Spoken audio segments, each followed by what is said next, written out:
Hi friends, നിങ്ങൾ ആരെങ്കിലും മഞ്ഞളിന്റെ ഇലയിൽ അട ഉണ്ടാക്കിയിട്ട് കഴിച്ചിട്ടുണ്ടോ? ഞാനും കുറേ നാളായിട്ട് കഴിച്ചിട്ട്.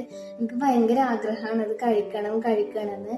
അങ്ങനെ ഇന്ന് അമ്മ അത് ഉണ്ടാക്കി തരാന്ന് സമ്മതിച്ചിട്ടുണ്ട്. അപ്പൊ ഞാൻ അതിന്റെ റെസിപ്പി ഒന്ന് പറഞ്ഞുതരാം കേട്ടോ. അതിന് നമ്മൾ ആദ്യം ചെയ്യേണ്ടത് ആവശ്യത്തിന് റേഷൻ അരി എടുത്ത് 4 മണിക്കൂർ നേരത്തേക്ക് ഒന്ന് കുതിർത്ത് വെക്കണം. 4 മണിക്കൂറിന് ശേഷം ഈ കുതിർത്ത് വെച്ച അരി ഉണ്ടല്ലോ, അത് നല്ലപോലെ കഴുകിയെടുത്തതിന് ശേഷം ഇതുപോലെ കുറച്ച് വെള്ളം ചേർത്തിട്ട് അരച്ചെടുക്കണം. ഇതാണ് മഞ്ഞളിൻ്റെ ഇല.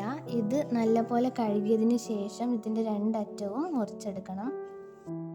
അപ്പോൾ നമുക്ക് അട ഉണ്ടാക്കാൻ വേണ്ടിയിട്ട് ആവശ്യത്തിന് തേങ്ങ ചിരകി എടുത്തിട്ടുണ്ട്, പിന്നെ ശർക്കരയും എടുത്ത് വെച്ചിട്ടുണ്ട്.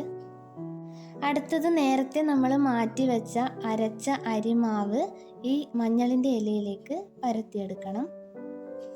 അതിനുശേഷം ഇതുപോലെ നീളത്തിൽ തേങ്ങയും അതിൻ്റെ മുകളിലോട്ട് ആവശ്യത്തിന് ശർക്കര ഇട്ട് കൊടുക്കുക. എന്നിട്ട് ഇതുപോലെ ഒന്ന് മടക്കി വെക്കണം. ശേഷം എല്ലാ ഇലയിലും പരത്തി വെച്ചത് ഇതേപോലെ പാത്രത്തിലേക്ക് മാറ്റി നമുക്കിതൊന്ന് വേവിച്ചെടുക്കാം. അങ്ങനെ നമ്മുടെ അട ഇവിടെ റെഡി ആയിട്ടുണ്ട്. നല്ല മണം വരുന്നുണ്ട്. അപ്പം ഞാനിതൊന്ന് ടേസ്റ്റ് ചെയ്യാൻ പോവാണ് കേട്ടോ.